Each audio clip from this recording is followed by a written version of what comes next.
पिता पुत्र आत्मा नाम रे आमेन। आपण समस्त जय जेसु आम प्रार्थना करवा। नमस्ते मरिया निंगर पूर्ण प्रभु तुमरी संगे नारीण मते तुम्हें धन्य एवं धन्य तुम गर्भफल जेसु वही परमेश्वर माता पुण्य मरिया अम्बे पापी अम्बान निमंते वर्तमान ओ अम्बान मरण समय निमंत्रणा कर कृष्णगढ़ मोर स्नेहर भाई भाई मैंने मु आपण समस्त को यही दैनिक आहार प्रोग्राम को मु स्वागत जनावि। आज हूँ मार्च मास 21 तारीख शनिवार दिन। आज समाचार योहन लिखित समाचार 7 अध्याय 40 रु 53 पर्यंत आम ध्यान करवा। जतबेले से माने यह कथा शुणिले जनता मध्यरु केते जन कहले प्रकृत रे ये सही प्रवक्ता। अन्य केतेक लोक कहले ये ही सही मसीहा, किंतु अन्य केही कहले निश्चय ख्रीष्ट गालीलु आसंती नहीं। आसंती कि ख्रीष्ट दाविदंकर वंशज एवं दाविदंकर ग्राम बेतलेहेम रु आसवे बोली कौन धर्मशास्त्र कहे नहीं। सुतराम तांक जोगुम लोकमानकर मध्य विभेद सृष्टि है। केते जन तांको गिरफ करने को चाहिए किंतु कौनसी व्यक्ति तांको उपरे हाथ देले नहीं। मंदिरर सिपाही माने मुख्य याजक एवं फारिसी मानकर निकट को प्रत्यावर्तन कले। से माने पचारे तुम्हें मैंने कहीं तांको गिरफ करल नहीं। सिपाही माने उत्तर देले कौन सी व्यक्ति तांग परी कथा कोई ना सही फारिसी माने सेमान को कहले निश्चय तुम्हें माने मध्य पथभ्रष्ट होई नहीं। अधिकारी किंबा फारिसी मानकर मध्यरु केही तांगु विश्वास करिसंती कि मात्र ये जनता जे नियम जानती नहीं सेमाने अभिशप्त। सेमानंकर मध्यरु निकोदेमुस नामक जने जीए पूर्व जीशुंकर निकट को आसीथिले सेमानंकु कहले जने लोक कौन करिछि एहा प्रथमे तांठारु न शुणी किंबा विचार न करी आमर नियम कौनसी लोक विरुद्ध रे राय दिए कि सेमाने तांकु कहले तुम्हें मध्य कौन जने गालीलियो अनुसंधान करी देख गालीलु कौनसी प्रवक्ता आसंती नहीं। यहाँ परे समस्ते निज निजर गृह को चलीगले। प्रभुंकर सुसमाचार हे प्रभु जीशु ख्रीष्ट तुम प्रशंसा हे। कृष्णगढ़ मोर स्नेहर भाई भाई मैंने जीशु ख्रीष्टर ये कथा गुड़िक शुणिकी मो पिता आसी मो पिता पाक जीवी इमती सबू आउ जीशुंकर विभिन्न प्रकार शिक्षा गुड़िक शुणी अच्छी शुणिकी से जेरूसलेम रे शिविर पूर्व को आसीथिवा लोक माने से माने भाग भाग हेले केते लोक कहले ये सही प्रवक्ता, केते लोक जीशु को समर्थन कले। कारण जीशुंकर कथा को शुणिकी से जीशु को समर्थन कले। यही सही प्रवक्ता बोली कहले मोशा कहते तांग परी जने प्रवक्ता आविर्भाव हेबे बोली कहते आउ से माने भावुले जीशु जो प्रवक्ता विषय रे मोशा कहते से ही बोलिकी से भावुले। केते लोक कहले नाई से होचंदी ख्रीष्ट बा मसीहा जार यही जगत को आसबार थिला बोलिकी से कहले। तेणुकरी लोक भाग भाग है। केते जन कहले नाही किछि नाही आउ मसीहा माने गालीलु केबे आसीबो नाही बोलिकी से केते जन कहले। किंतु आमे जानिचु प्रभु जीशु ख्रीष्ट बेथलेहेम रे जन्म होइथिले एवं गालीलीर नाजरत रे ସେ ପ୍ରତିପାଳିତ ହୋଇଥିଲା ମାନେ ମିଶ୍ର ଦେଶରୁ ବାହାରି ପଳେଇ ଆସିକି ସେ ନାଜରେତରେ ସେମାନେ ରହିଲେ। ପ୍ରକୃତରେ ସେ ଧର୍ମଶାସ୍ତ୍ର ଅନୁସାରେ ଦାବିଦଙ୍କର ନଗର ବେଥଲେହେମରେ ହିଁ ତାଙ୍କର ଜନ୍ମ ଏସବୁ ଆମେ ଜାଣିଛୁ। ତେଣୁକରି ଆମେ ଆଜି ଏସବୁ ଏମାନଙ୍କର କଥା ସବୁ ଶୁଣିକି ଆମେ ଯୀଶୁଖ୍ରୀଷ୍ଟଙ୍କଠାରେ ବିଶ୍ୱାସ କରିବା। ସେ ପ୍ରକୃତରେ ବେଥଲେହେମରେ ଜନ୍ମ ହେଇଥିଲେ ଆଉ ମୁକ୍ତିଦାତା ପ୍ରକୃତରେ ଜନ୍ମ ମାନେ ବେଥଲେହେମରେ ଜନ୍ମ ହେବେ ବୋଲିକି ସବୁ ଲେଖା ହୋଇଥିଲା। ଆଉ ସେମାନଙ୍କର ଭିତରେ ବିଭେଦ ସୃଷ୍ଟି ହେଲା, କିଏ କ'ଣ କହୁଛନ୍ତି ଯୀଶୁଙ୍କର ବିଷୟରେ। କିନ୍ତୁ ଆମେ ଜାଣିଛୁ ଯୀଶୁ ବେଥଲେହେମରେ ଜନ୍ମ ହୋଇଥିଲେ। କିନ୍ତୁ ଯିହୁଦୀ ନେତାମାନେ ଓ ଅନ୍ୟ କେତେଜଣ ଭାବିଲେ ଯୀଶୁ ଗାଲିଲରୁ ନାଜରେଥରୁ ଆସିଛନ୍ତି ବୋଲିକି ସେମାନଙ୍କ ଭିତରେ କେତେଜଣ ଭାବିଲେ। ଆମେ ଜଣେ ବ୍ୟକ୍ତିଙ୍କୁ ଦୁଇ ପ୍ରକାର ମୂଲ୍ୟାଙ୍କନ କରିପାରିବା। ଏବେ ଦେଖ ଜଣେ ବ୍ୟକ୍ତି, ଏଇଟା ମାନେ ଗୋଟେ ଗୁରୁତ୍ୱପୂର୍ଣ୍ଣ ବିଷୟ ଆମେ ଧ୍ୟାନ କରିବା। ଜଣେ ବ୍ୟକ୍ତିଙ୍କୁ ଆମେ କିପରି ଜାଣିବା ଆଉ ମୂଲ୍ୟାଙ୍କନ କରିବାର ଗୋଟିଏ ତାରିଖ ଅଛି, ଦୁଇ ପ୍ରକାର ଅଛି। ଗୋଟିଏ ତାରିଖ ହେଉଛି ଜଣଙ୍କର ସାମାଜିକ ଅବସ୍ଥାକୁ ବା ସାମାଜିକ ପରିସ୍ଥିତିକୁ ଦେଖି ଜଣକୁ ମୂଲ୍ୟାଙ୍କନ କରିପାରିବ। ମାନେ ତାର ଅର୍ଥ କ'ଣ, ଜଣଙ୍କର ମାନେ ଜନ୍ମସ୍ଥାନ, ଜଣଙ୍କର ଅଞ୍ଚଳ, ଜଣଙ୍କର ଗାଁ, ମାତା ପିତା ଆଉ ତାଙ୍କର ବନ୍ଧୁବାନ୍ଧବ, ଶିକ୍ଷା ଦୀକ୍ଷା, ଏଇ ଅଞ୍ଚଳର ପରିସ୍ଥିତି ଇତ୍ୟାଦି ଦେଖି ଆମେ ଜଣକୁ ମୂଲ୍ୟାଙ୍କନ କରିପାରିବା। ସେ ଗାଁର ଲୋକ, ସେ ତଙ୍କ ମା ବାପାର ଅନେକ ପରିବାରର ମାନେ ବୋଲିକି ଜଣକୁ ଆମେ ମୂଲ୍ୟାଙ୍କନ କରିପାରିବା। ଆଉ ସେ ଅନେକ ପ୍ରକାରର ଲୋକ ବୋଲିକି ଆମେ ପ୍ରାୟ ତାଙ୍କୁ ମାନେ ଆମେ ନିର୍ଦ୍ଧାରଣ କରିପାରିବା। ସେ ଲୋକ ଭଲ କି ମନ୍ଦ କି ସେ ପରିବାରର ଲୋକ ହେଇଥିବ, ତେଣୁକରି ସେ ଭଲ, ଏମିତି ସବୁ ଆମେ ନିର୍ଦ୍ଧାରଣ କରିପାରିବା। ଯେଉଁଠାରେ ସେ ଆସିଛନ୍ତି ତାଙ୍କର ସାମାଜିକ ପରିସ୍ଥିତିକୁ, ସିଚୁଏସନ୍, ବ୍ୟାକଗ୍ରାଉଣ୍ଡ ଦେଖିକି ଆମେ ମୂଲ୍ୟାଙ୍କନ କରିପାରିବା। ଦୁନିଆର ଅଧିକାଂଶ ଲୋକମାନେ ଏଇ ବିଷୟ ଗୁଡ଼ିକ ଅର୍ଥାତ୍ ତାଙ୍କର ସାମାଜିକ ପରିସ୍ଥିତିକୁ ନେଇ ଜଣେ ବ୍ୟକ୍ତିର ମୂଲ୍ୟ ନିର୍ଣ୍ଣୟ କରିଥାନ୍ତି। ସାଧାରଣ ଲୋକମାନେ ସେହି ପ୍ରକାର ଜଣେ ବ୍ୟକ୍ତିର ମୂଲ୍ୟ ନିର୍ଣ୍ଣୟ କରିଥାନ୍ତି। ଦ୍ୱିତୀୟ ପ୍ରଣାଳୀ ହେଉଛି ଜଣେ ବ୍ୟକ୍ତିଙ୍କୁ ମାନେ ମୂଲ୍ୟାଙ୍କନ କରିବାର ଦ୍ୱିତୀୟ ପ୍ରଣାଳୀ ହେଉଛି ଜଣଙ୍କର ଲକ୍ଷ୍ୟକୁ ନେଇ ତାଙ୍କୁ ଆମେ ମୂଲ୍ୟାଙ୍କନ କରିବା। ସେ କୁଆଡ଼େ ଯାଉଛି, ତାଙ୍କର ଲକ୍ଷ୍ୟ କ'ଣ, ଆଉ ସେ ତାଙ୍କର ଜୀବନର ସେ ଲକ୍ଷ୍ୟ କ'ଣ, ସେ ତାହା ଦେଖିକି ଆମେ ଜଣକୁ ମୂଲ୍ୟାଙ୍କନ କରିପାରିବା। ତାହା କେବେ ଭୁଲ ହେବ ନାହିଁ, ମାନେ ସେଇଟା ମାନେ ଠିକ୍ ହେବ, ମାନେ ସେ ମୂଲ୍ୟାଙ୍କନ ଠିକ୍ ହେବ। ଜଣେ ରାଜପ୍ରସାଦରେ ଜନ୍ମ ହୋଇପାରେ ଆଉ କିନ୍ତୁ ସେ ନରକରେ ପଡ଼ିବାର ମଧ୍ୟ ସମ୍ଭାବନା ଅଛି। ସେ ସର୍ବନାଶ, ଯଦି ତାର ଲକ୍ଷ୍ୟ ଠିକ୍ ନାହିଁ ତାହେଲେ ସେ ତାର ଜନ୍ମ ବା ସାମାଜିକ ପରିସ୍ଥିତି ଜଣଙ୍କୁ ମାନେ ଜଣେ ପରିସ୍ଥିତି ଦ୍ୱାରା ଜଣେ ଭଲ ହେବ ବୋଲିକି କିଛି ମାନେ ନାହିଁ। ଆଉ ଜଣେ କୁଡ଼ିଆରେ ଜନ୍ମ ହୋଇକି ସେ ଉତ୍ତମ ବ୍ୟକ୍ତି ମଧ୍ୟ ହେବାର ସମ୍ଭାବନା ଅଛି, ଯଦି ତାର ଲକ୍ଷ୍ୟ ଠିକ୍ ଅଛି।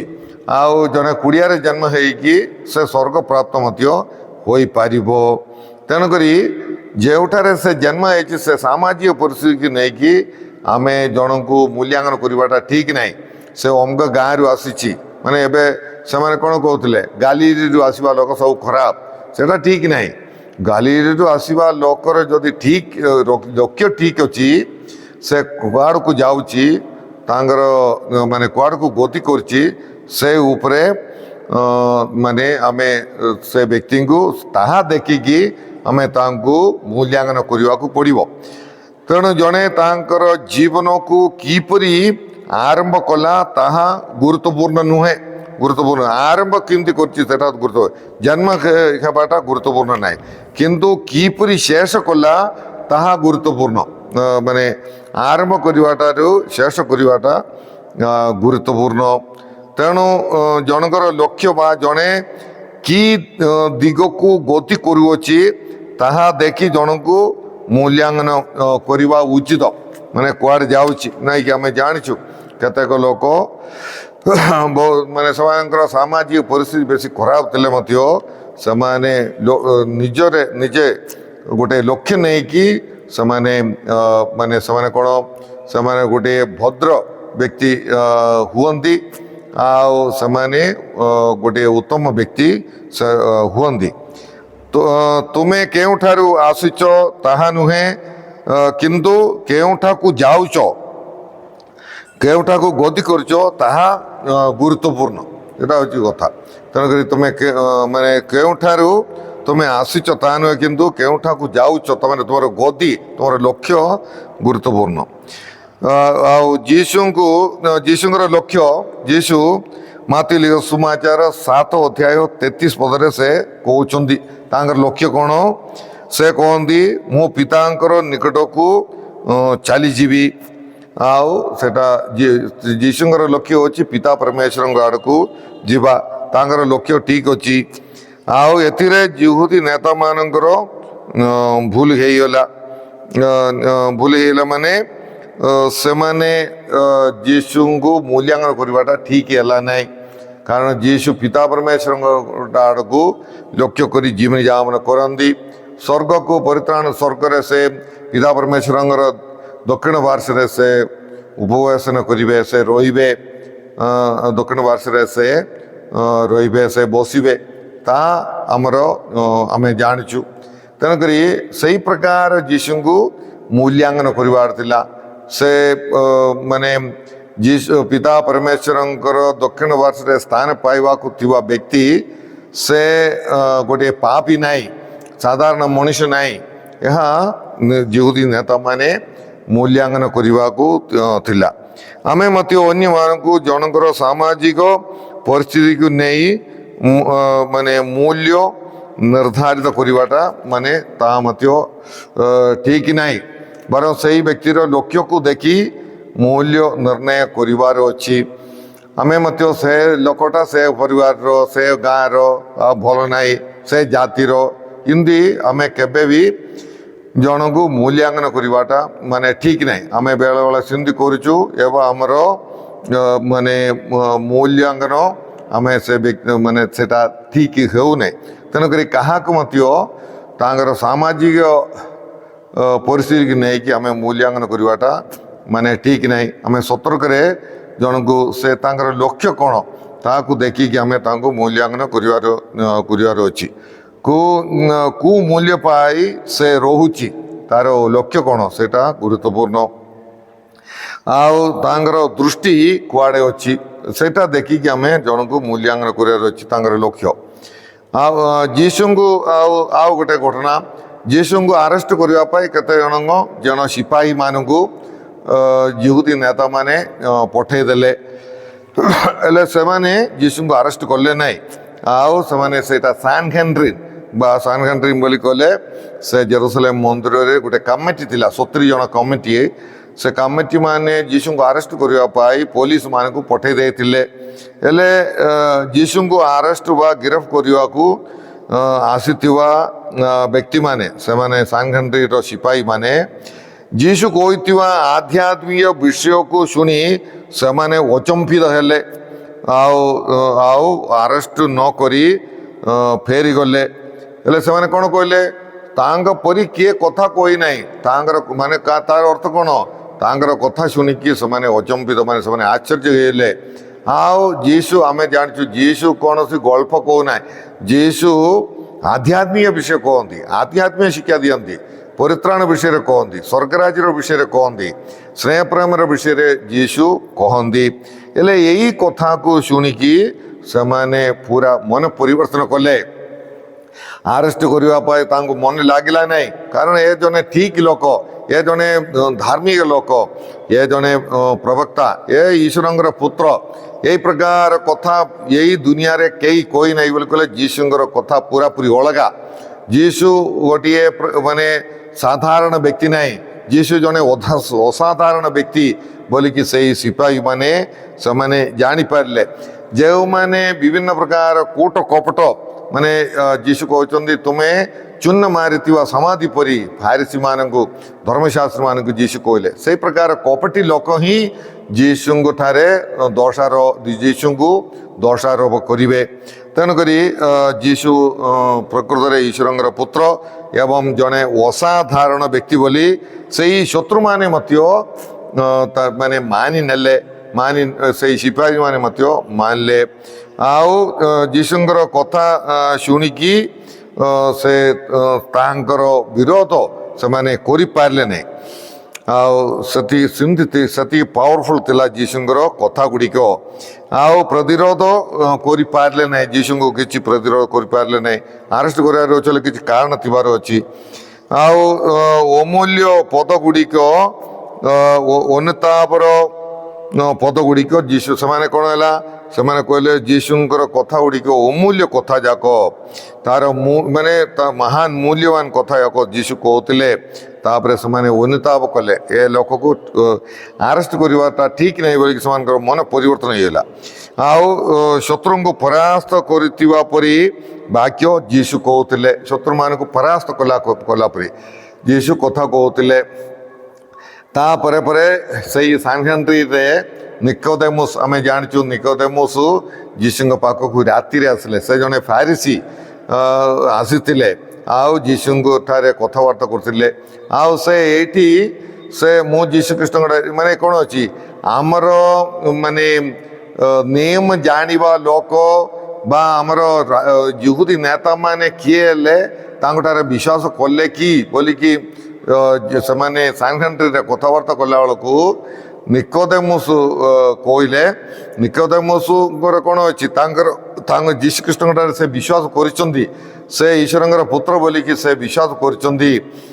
ଆଉ କିନ୍ତୁ ତାଙ୍କର କ'ଣ ଅଛି, ସେ ଭୟ କରିଛି ତାଙ୍କୁ ବି ମାରିଦେ ବୋଲିକି ସେ ଭୟ କରିକି ସେ କହୁନାହିଁ ସେ ପ୍ରକୃତରେ ଈଶ୍ୱରଙ୍କର ପୁତ୍ର ଆଉ ଆମେ ତାଙ୍କଠାରେ ବିଶ୍ୱାସ କରିବାର ଅଛି ସବୁ କିଛି ନ କହିକି ସେ କହୁଛନ୍ତି ଆମେ ଜଣଙ୍କର କଥା ନ ଶୁଣିକି ସେ କ'ଣ କରୁଛନ୍ତି ବୋଲି ନ ଜାଣିକି ଆମେ ପରୀକ୍ଷା ତାଙ୍କଠାରୁ ନ ଶୁଣିକି ଆମେ ଜଣଙ୍କୁ ଆମେ ବିଚାର କରିବାଟା ଠିକ୍ ନାହିଁ ବୋଲିକି ଯୀଶୁଙ୍କୁ ସପୋର୍ଟ କରିକି ସେ କଥା କହୁଛନ୍ତି। କିନ୍ତୁ ସେ ପ୍ରକୃତରେ କହିବା କଥା ମୁଁ ତାଙ୍କଠାରେ ବିଶ୍ୱାସ କରୁଛି। କିଏ ହେଲେ ବିଶ୍ୱାସ କରିଛି କି ଯୁହୁଦୀ ନେତାମାନେ ବୋଲିକି ସେମାନେ ପ୍ରଶ୍ନ ପଚାରିଲେ।